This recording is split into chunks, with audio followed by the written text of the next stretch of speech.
computer, admit, open. Should show me the waiting room here a little bit. Now I know I just admitted that person. There they go. All right, connecting to audio. We'll let that come up. All right.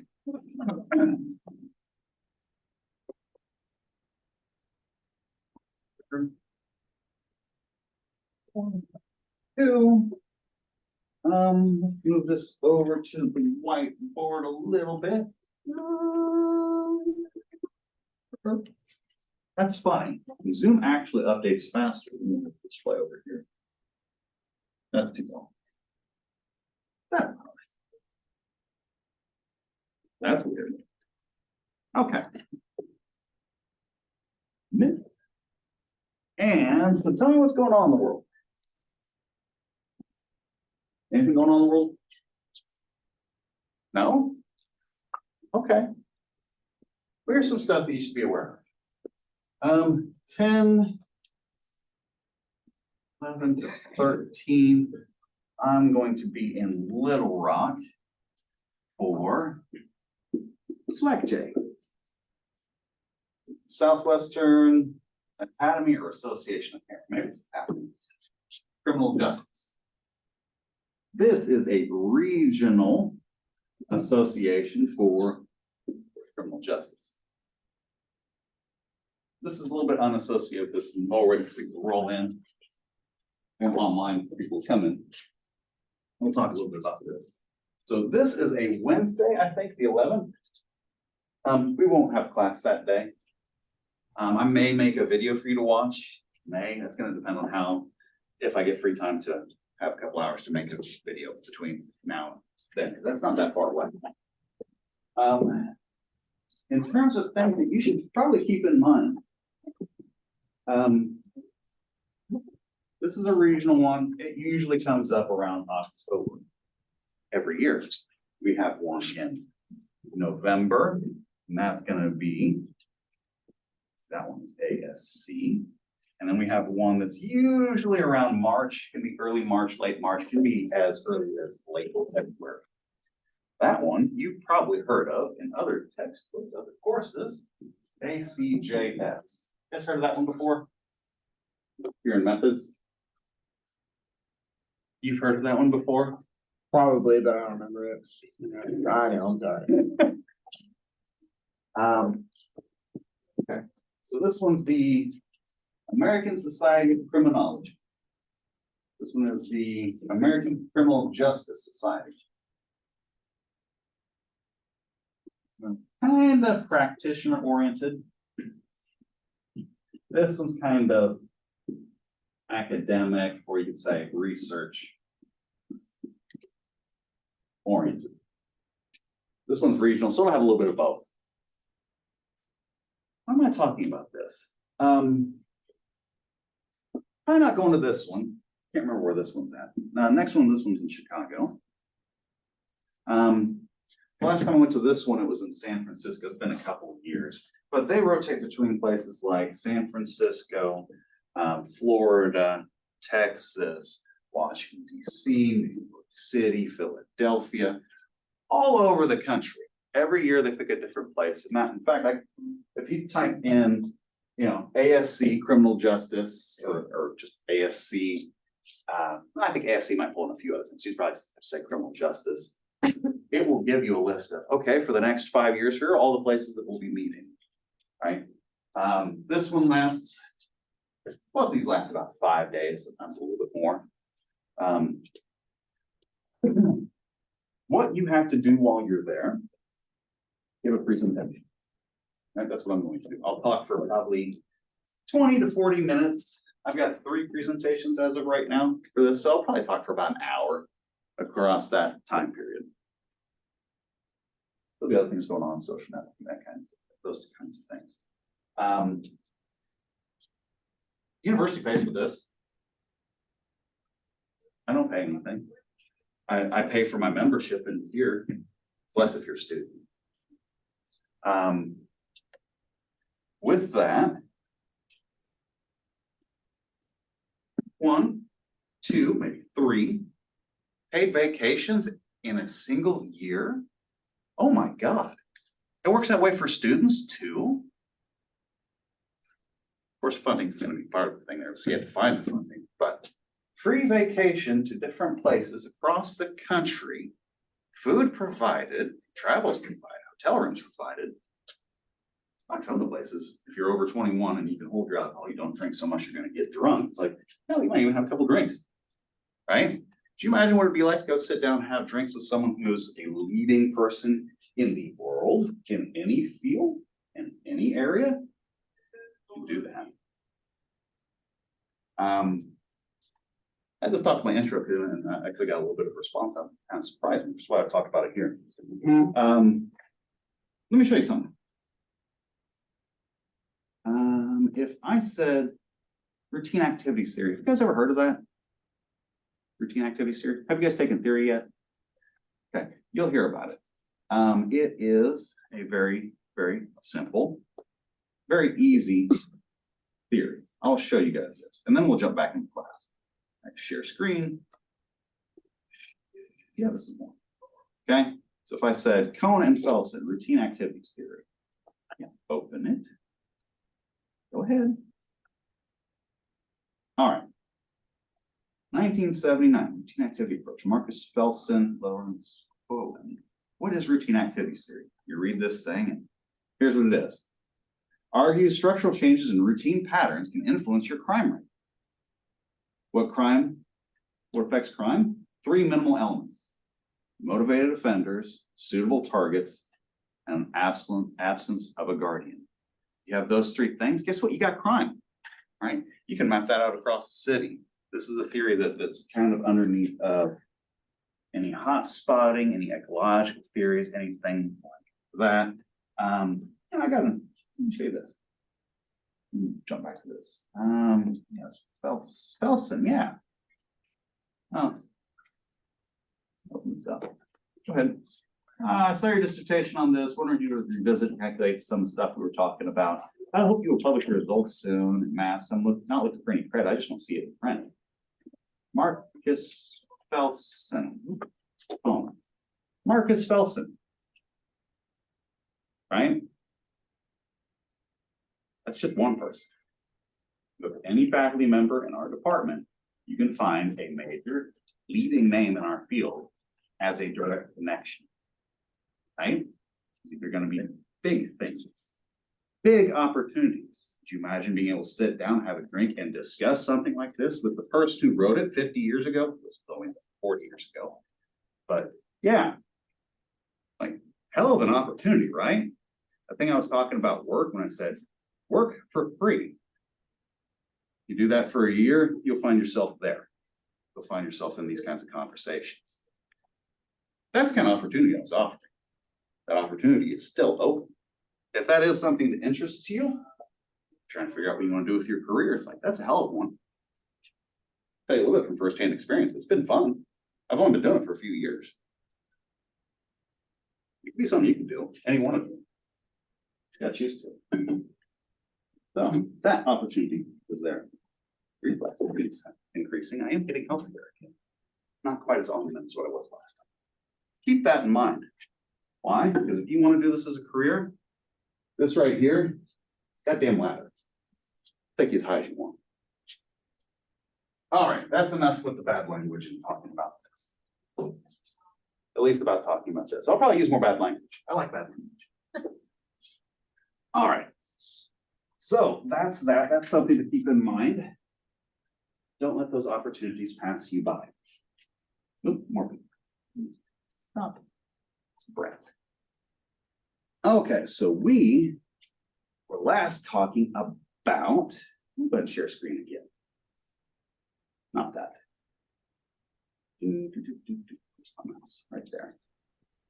Think. By the way, Marcus Felsen, last time I was talking to him was Little Rock. It's like a couple years ago, 3 years ago. Still emailing back and forth. So it's been a couple years since I heard him. He tracked me down. That kind of thing. That's what these people did. Get involved in something, you have a good novel idea. You can do some pretty cool stuff. Okay, So this slide I skipped over last time. The reason why is I couldn't remember what those cases were. I still don't really. I remember they have something to do with the burden of proof. And we'll talk about both of those quickly. Basically, one of the biggest things you need to make sure never happens in any trial is a shifting of any burden of proof. It's like in defenses, right? I think I mentioned in passing right as we were leaving. The standard for most of them is preponderance of the evidence, right? Let's talk about guilty, reasonable doubt. High standard. Preponderance of the evidence, you're about a little bit over halfway. Some of the mental illness ones, they'll be defined by statutes. Some of them may say clear and convincing evidence, which is a bit stronger than preponderance, but still nowhere near reasonable doubt, right? You just have to establish it a bit more.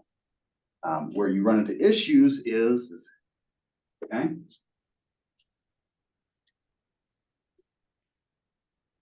I have to prove that you carried a certain level of, in this case, intent with your actions.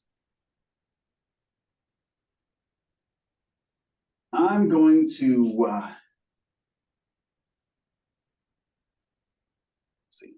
I'm going to push somebody off a bridge, right?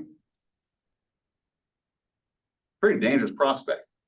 We're going to say it's a big bridge. We're going to say we're 10 stories up, 100 feet, right? How many stories does it take to kill you? Not very many. Most people die at 4. You can die at less. I mean, you can file. Distance of this fall can kill you pretty. The distance of this fall can, this far can kill you, right? 4 stories, you're basically guaranteed death. And so 10 stories, yeah, it's a damn near certainty, right? You're gonna push somebody off the bridge. Okay? They die. We haven't gotten murder yet, but we'll get to it in a little bit. But we'll just blanket phrase, say murder. Term. Is it murder? Maybe. There was a deep river below. They were swimming and we jumped off this bridge, you know, probably a dozen times over the last 10 years. You know, it's one of those things. It's fun, it's safe, it's deep. Not enough undercurrent, not enough current to drown anybody, but the person they just landed wrong broke their neck. Right? Accident. When I pushed them, did I have that intent to kill them? Maybe yes, maybe no. How do you go about establishing it? Well, that's the prosecution's job. That's not my job as the defendant, right? Well, I mean, the normal consequence for pushing somebody off the bridge is usually injury. Can I infer that you intended the ordinary consequences of your actions? No, so you're not proving anything. Then you have to disprove it, right? At that point in time, it's on me to disprove that I had that purpose when I did it. Let's see if I can find this. This is one that's popping in my head. With the self-defense one, there was a case that clearly established this in Arkansas a few years back. Open carry. It was in a McDonald's. It was in Arkansas. Let's spell it Arkansas. And what was it?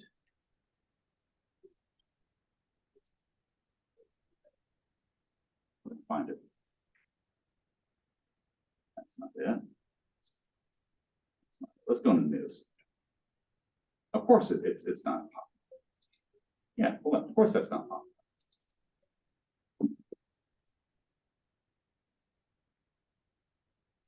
It's news, that's not Arkansas. Anyhow, I'll just tell you the story and I'll do more digging and I'll find it. So essentially what happened is about 5 or 6 years ago, maybe even 7 now, they had a change in attorney general for the state. They had already on the books statutes that would allow for open carrying of a weapon, right? You can carry your firearm openly without a permit, constitutional carry. Been on the books for years. The new attorney general finally said, yes, I'm going to interpret this as allowing open carry in the state, right? So no change in criminal statutes, no change in any of that stuff whatsoever. more of a change in just who's in power and whether or not we're going to limit you, that kind of thing. Chose not to. So people started open carry, and some places are more open to that than others, right? Long story short, guy goes into McDonald's late at night, open carrying a firearm. One of the employees at McDonald's, did not want that firearm there, told him to leave. Led to argument. The argument led to the police being called. Police show up, you're open carrying a firearm, no license, some questionable grounds on what the legality is of whether or not you were actually able to. All right, what I'll get you for is something along the lines of disturbing the peace and the gun charge. You're illegally carrying a firearm because you were disturbing the peace. The statute says you're carrying a weapon with the intent to do something criminal. Disturbing the peace is criminal. Therefore, you're illegally carrying a firearm. Now you're facing years in prison. Right? Since you went in there and you disturbed the peace, you need to prove to me that that wasn't your intent when you carried the firearm in the first place. You weren't doing it as a political stunt. Oh, now it's on you to disprove that you had that intent. You fucked the whole thing up. That's what happened there, because he was found guilty. I forget exactly how long his sentence was. The last I'd heard was in appeals, and then I never heard another news article about it, right? I'd have to go and actually search it to find it in old cases. That's why I won't be able to find it in this class period, right? That's how that works. When it talks about self-defense, similar situation. I can't remember what was that? Martin versus Ohio. I think they're gonna make me go into Google Scholar on case law. Boom, boom, boom. That'll be the first one here.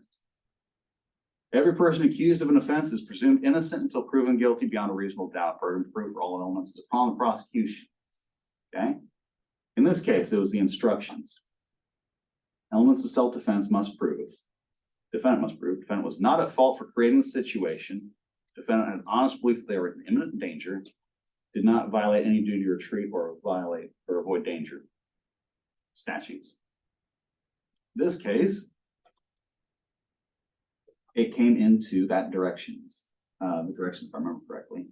This one had to do with the directions the jury were given about someone presumes the consequences, the ordinary consequences of their actions. Like, that's what it was. That one presumption invalidated that whole trial because that's wrong. You have to prove it. You can't presume it. You can presume innocence, not anything on the prosecution's part. Can't have presumptions in that way. That's a little bit how that works. All right, so these things can go sideways. Here I've got a little bit about insanity. I don't know if I want to get into that just yet. 20 minutes in. Save it more. Yeah, we'll save it for now. We'll come back to it.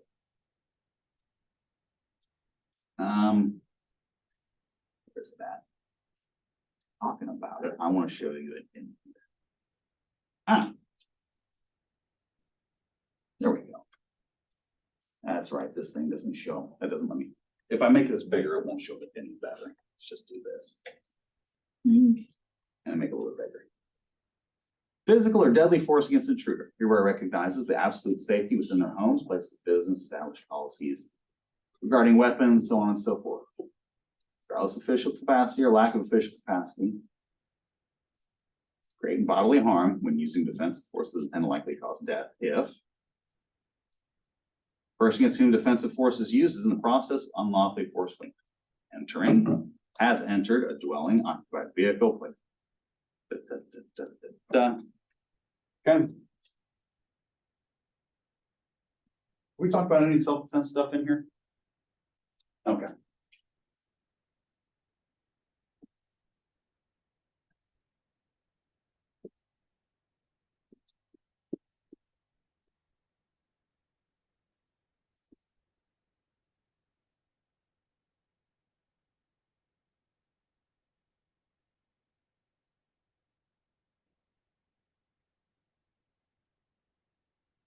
States will fall somewhere on that spectrum. You can see that. Am I still sharing my screen? I don't think I am. I can't tell. Nope, I'm not. Good. That'll spotlight me. That way, whenever I see me in the back, so I know what I see. Let's see it there too. All states will fall somewhere in here. This, to some degree, it's red, blue. Really, it's big city versus rural. But depending on the state, some will have very much stand your ground. Castle is, your home is your castle. Anyone who forces their way into it, you can handle however you want, right? That's your control, that's yours. That's it, right? Leave now. Oh, you're here to cause trouble. I'll handle it. Here, this is someone kicks in your door, you leave. Some states have statutes that require you to make any and all reasonable accommodations for someone who's kicked in your door. I'm going to do everything I can to get out. Here, it's, you get aggressive, I can drop you where you stand, where I stand. I don't have to move, right? Each state's a little bit different. If you look at the statute that we have, you can see it's gonna be in this region, right? Strong arguments there that you talk about in your vehicle, you know, on your property. It's like, yeah, that's a bit different than inside your home. So we're over here. Some states are over here. What that means is how many things do you have to establish for your self-defense? Here, it's like you have to establish this long before you have to establish that there's danger and that kind of stuff. Over here, you don't even have to establish that you made any attempt to leave, any attempt to de-escalate the situation. It doesn't matter, right? Ideally, if you're looking for maximum options that will best suit society, you'd probably be somewhere over in this region, but people would act like this. Like if we did that, then you wouldn't have to worry about it should you have no choice. You could still respond appropriately, but states control those types of things come up and they don't functionally work like that anymore. And then you have the political side attached to it. Small areas, probably none of you had it in a situation like this, but if you've ever been targeted, like, where do you want to be if you're being specifically targeted for victimization? Like, I want to be here, right? Not over here.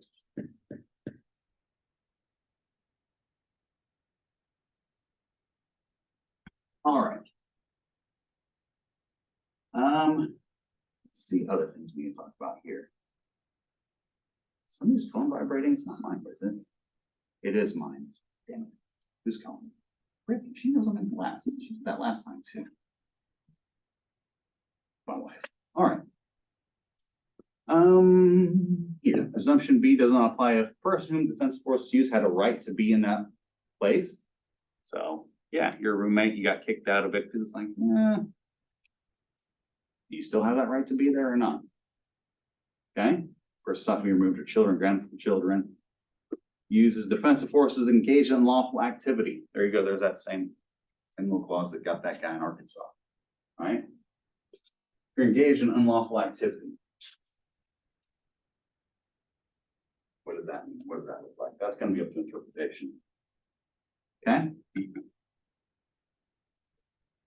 Is there anything more I need to talk about that? There's a lot more to this than just this. That's the first part of the statute. That thing goes on for pages. Right?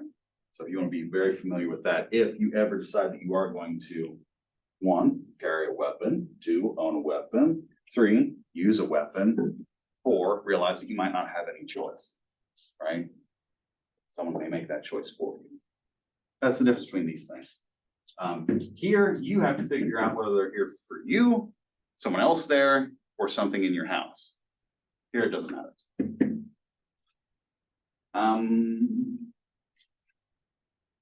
When I talk about the next topic, let's ask it this way. Which my eraser not stuck up there.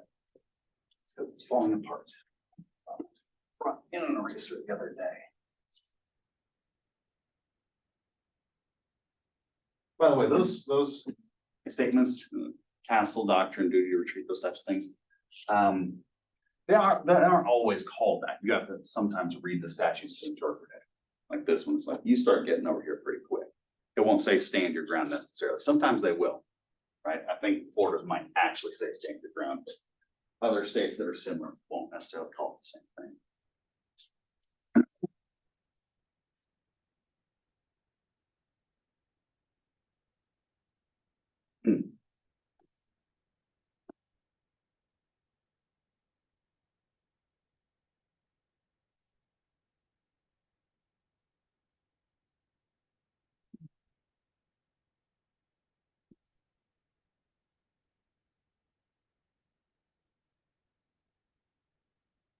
Diction.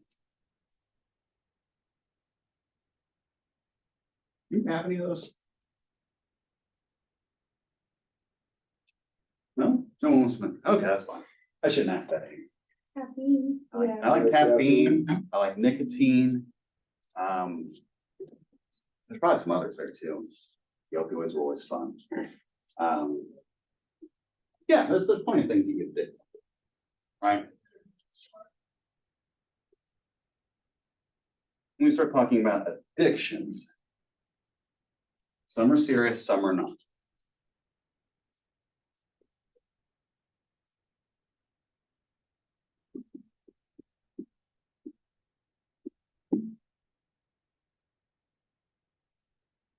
Same thing as sickness? I think it's the same thing as a mental illness. Ooh.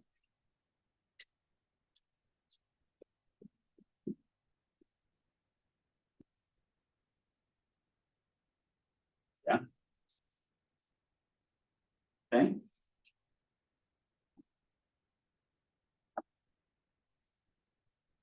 Duncan calls this, right? You ever seen a heroin addict who's gone a little while without heroin? Yeah, it's not something fun to look at, is it? No. Okay. You get this with sickness. It does have a mental component to it. What is that mental component associated with addiction? What does that look like? Dependency. Yeah, the dependency. What? That desire for that drug, what is that like? Guys ever talked to anybody who's got an addiction? Maybe not. Not too many drugs to get addicted to around here. That's good news.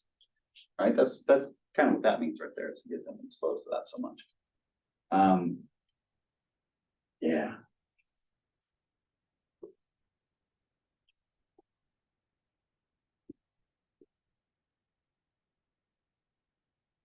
You guys know that drug, right? It's a little bit more common, more rural drug. What happens to a person who becomes addicted to this? Yeah. Like you can usually identify people who've got an active addiction to this. How? They like, some people scratch Yeah. and like their eyes. Anorexia. Yeah. So you got it right there, right? Okay.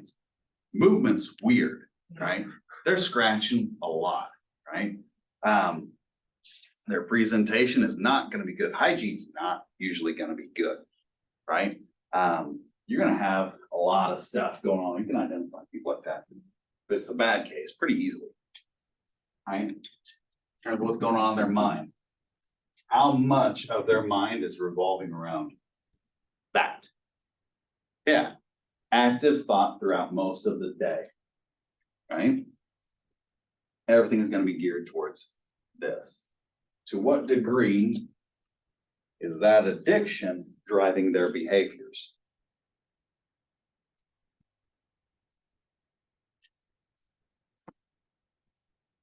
Give me a number.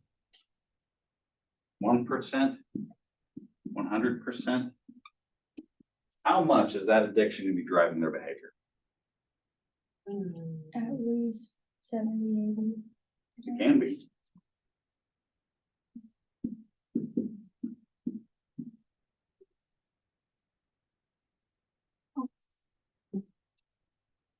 You okay over there?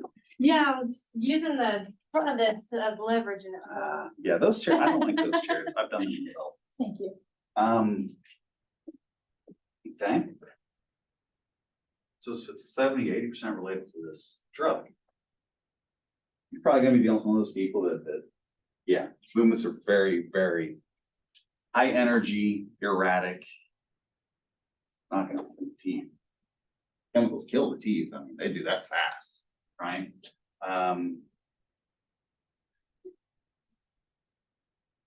Other things that you need to take care of in life, food, shelter, those types of things, they start mattering a little bit less at this kind of level, right?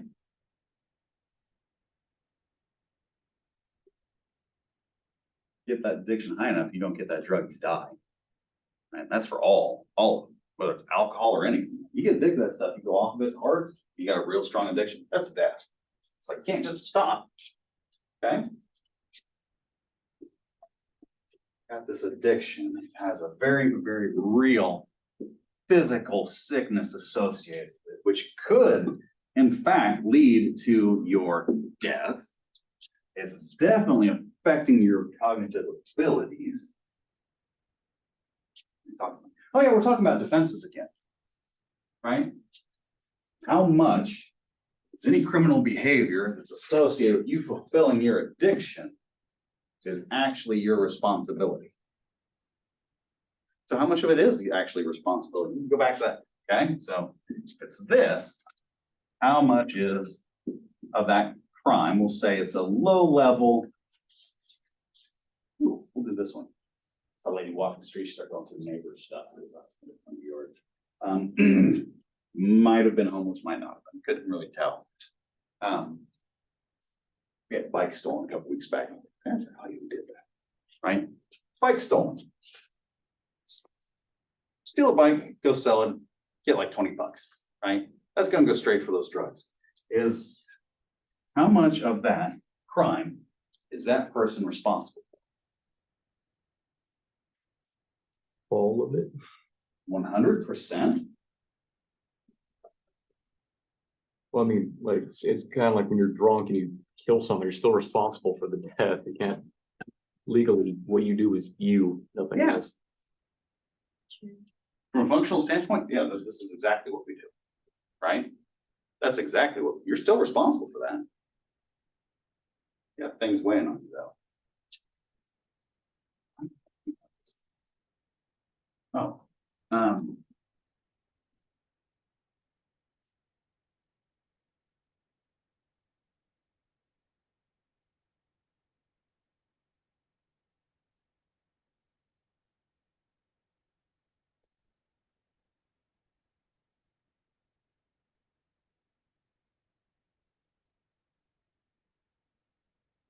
Sandy's just, you're dealing with just mental illness. Can you use that as defense? But you can't use addiction.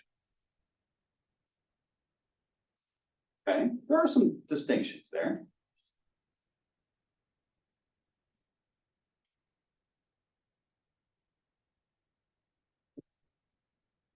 So functionally, the reason why I had this in there was, is it an illness or is it a defense? Ease into the idea that, yes, we have this as a defense. It takes multiple different forms, and we'll talk about those forms here in a minute.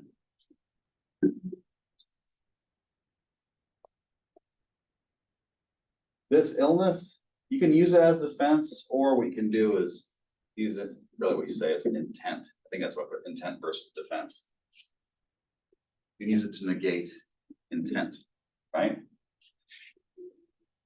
Is it your behavior that you're in control of for the crime, or is it, right? If you have some degree of control, like maybe this, And it will depend specifically on how this defense is written in a statutory sense for every state. I've got different classifications for this. We'll go through some of them, but realize that there is significant overlap between each of these different types of insanity mental illness tests. That states will use some components of different tests. So it's like you have, let's say 1, 2, 3, 4. There's more than that, different types of tests. We'll go through in a second. Okay. We're going to deal with an overlap here, but we're going to write the states. We're going to take, this section and this section of this one over here, and that's going to be our statute, right? So they may pull from certain elements of certain. I'll show you that in a second. Okay. Here, affirmative defense or negation of intent depends on how much you prove and what the jury believes is essentially what you're dealing with there. At the minimum, you're dealing here. At best, you're dealing here. Those who mount a successful insanity defense, what happens to them? They get help. Okay, that's a very positive answer. I like that. It depends on the crime. It does. It depends It on does. what it was, so, like, if it was something We'll say semi-serious. semi-serious, I Mhm. mean, they're still gonna get institutionalized, it's not gonna be prison, it's gonna be. Yeah. It's gonna be an institution, Yeah, it's that's still not a good, no, it's horrible. they're not getting away scot-free. Yeah, no. And that is a common thing that there are some examples of that where people have used it and then, oh, look, they're treated. We're gonna release them now. It's like, yeah, that's bullshit that they never probably had it in the first place. Usually what happens is people who do something like serious, like murder as a result of their mental illness, the rest of their lives are gonna be in the institution. They're not coming out, right? Conditions of confinement in an institution, mental institution versus that of a prison are not that different. And in some instances are worse because in prisons, they're not allowed to inject you with whatever they have on hand. In mental institutions, they can, right? So not always the best place to go. Yeah, get that when we move into different types. Think, we already talked about those things. Insanity. Okay. Here mentions insanity versus mental illness. Insanity is more of an older term. Probably the. Yeah, I'm just gonna leave that as that because you're dealing with older terms. A lot of this stuff is older. So when you start talking about these tests, sometimes they'll use mental illness, sometimes they'll use insanity. 1, 2, 3, is it 5 in total? I think 6. No, it's 5. They got 5 and then the abolition of it. Okay, M. Not rule. Right versus wrong. Accused cannot be considered guilty if they are unable to understand the nature and quality of the act. They can't understand that it was wrong, right? Morality. Did not know it was wrong, right or wrong.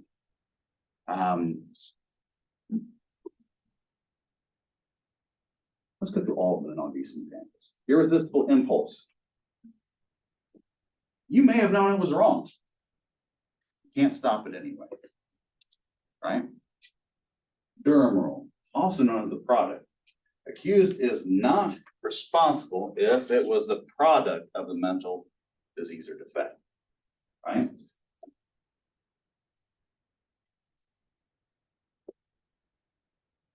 This one probably seems pretty straightforward. Do they have the ability to understand right and wrong, right?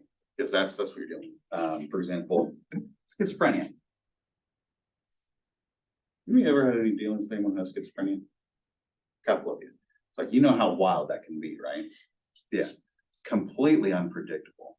Can be very dangerous. Might not be dangerous at all, right?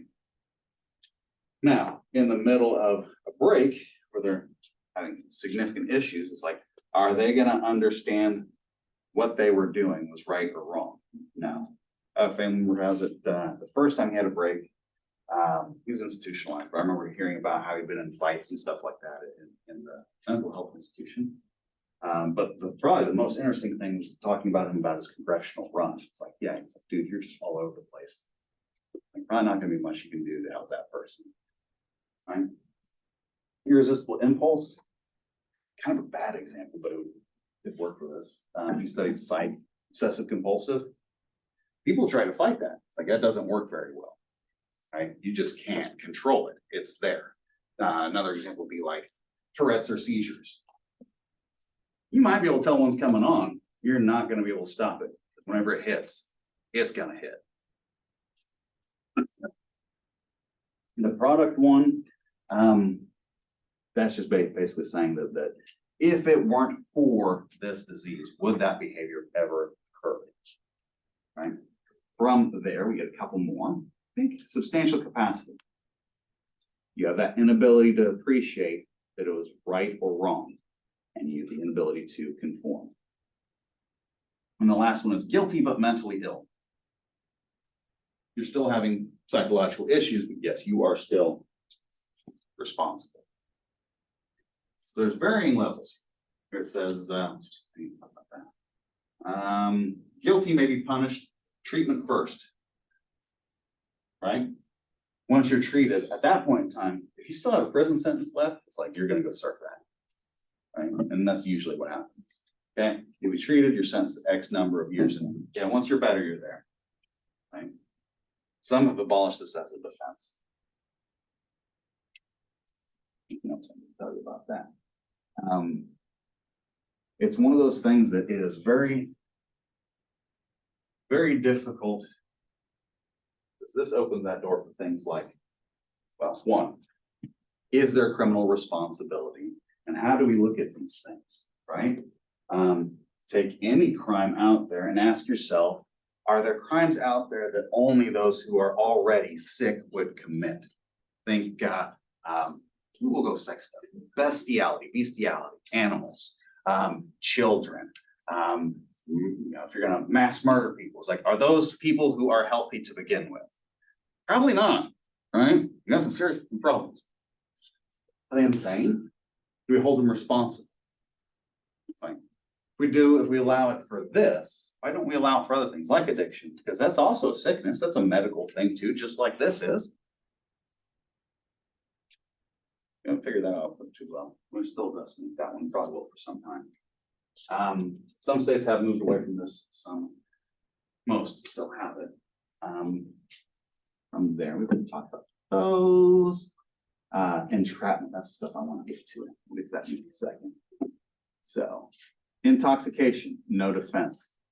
There's one for children, intellectually disabled, ignorance, those kinds of things. Stress, PTSD is another one. It can be used as a defense. That's the mental element of it. Morbid propensity to commit prohibited acts existing in the mind of a person who's not shown to be incapable. Knowing. Okay, that's basically what they're talking about there is mental issues. Stress, physical, we already did that one. Mitigating. Did I not have one? I guess I didn't pull the ones for the mental illness ones. That's sad. Okay, things going on in the world. I'll show you this. How much this stuff actually matters. 3 defendants acquitted of plot to kidnap Michigan governor. Did I mention this in class last time? As we were leaving? It must have been my class yesterday. I was asking about things. It's like, yeah, if I start talking about this, most people have no idea what the hell I'm talking about. Have you guys heard about this? This was about 2-3 years ago. It was a plot to kidnap a governor, right? You had a group of around a dozen people, I think they said, plotting to kill. Of course, 3 defendants were acquitted. Okay, let's just read this. The last 3 men to face charges on a foiled plot to kidnap Michigan Governor Gretchen Whitmer on Friday were acquitted. They were facing charges on terrorism and firearms charges. Each faced 1 count for providing material support for terrorist activities, carrying weapons, during commission of a felony. Some of the stuff we were talking about today, right? Some of the stuff we were talking about before, conspiracy. Most either convicted or pled guilty. They don't give you the numbers there. I guarantee you most pled guilty and only a few were convicted. That's what I would wager money against. I'd have to look a little bit further, because I'm not sure everyone here is. Out of everyone there, a group of men were accused of taking part in an elaborate plot to conduct her from her vacation home and then put her on trial for treason. That's where we're at in this world, guys, where you have people who are planning to hold others accountable for treason, where it's, you don't hold my political ideas on both sides. Okay?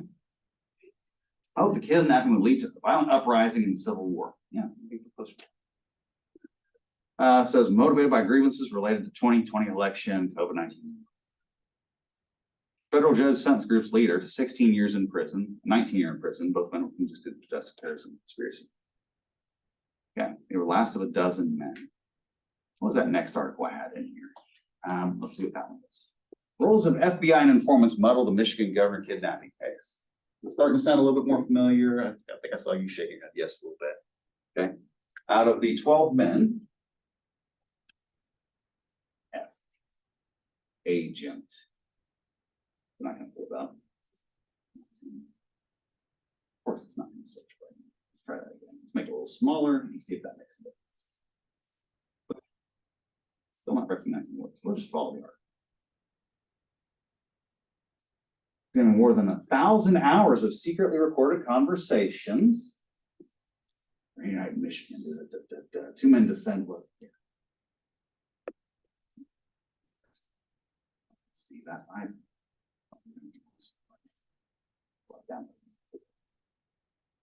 Download. We got 3 minutes.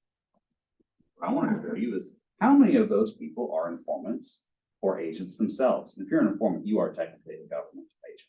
So it's like how many people involved out of these 12 were governmental agents? Of the dozens of men, 12, 4 of them. So 1 out of 3 are government agents.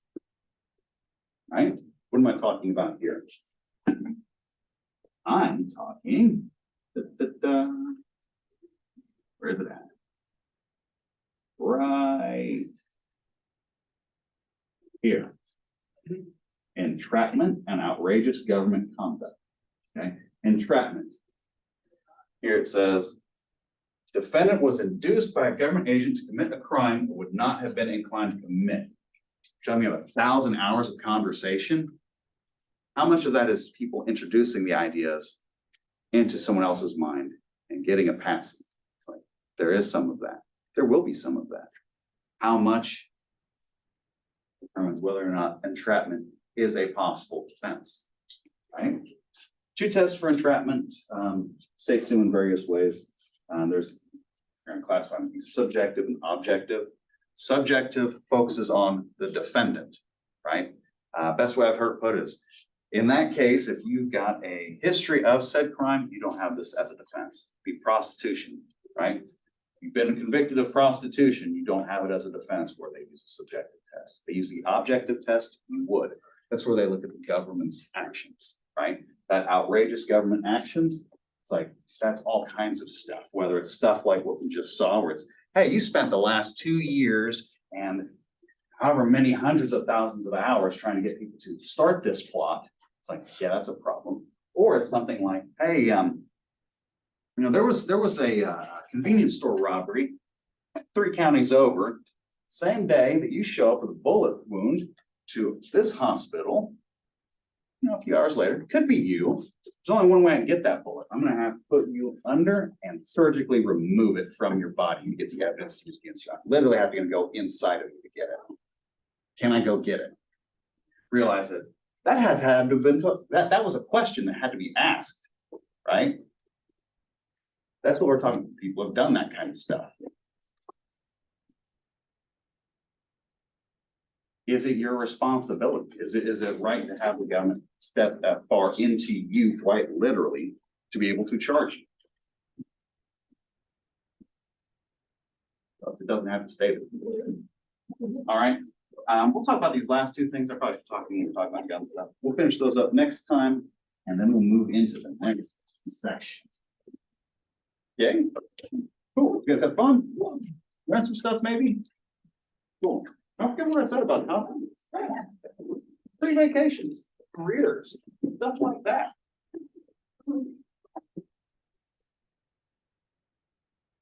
Thinking about it. My pleasure. All right. That board is stupid.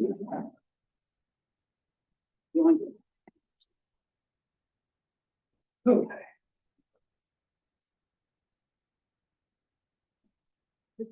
That, I will bid you all farewell. By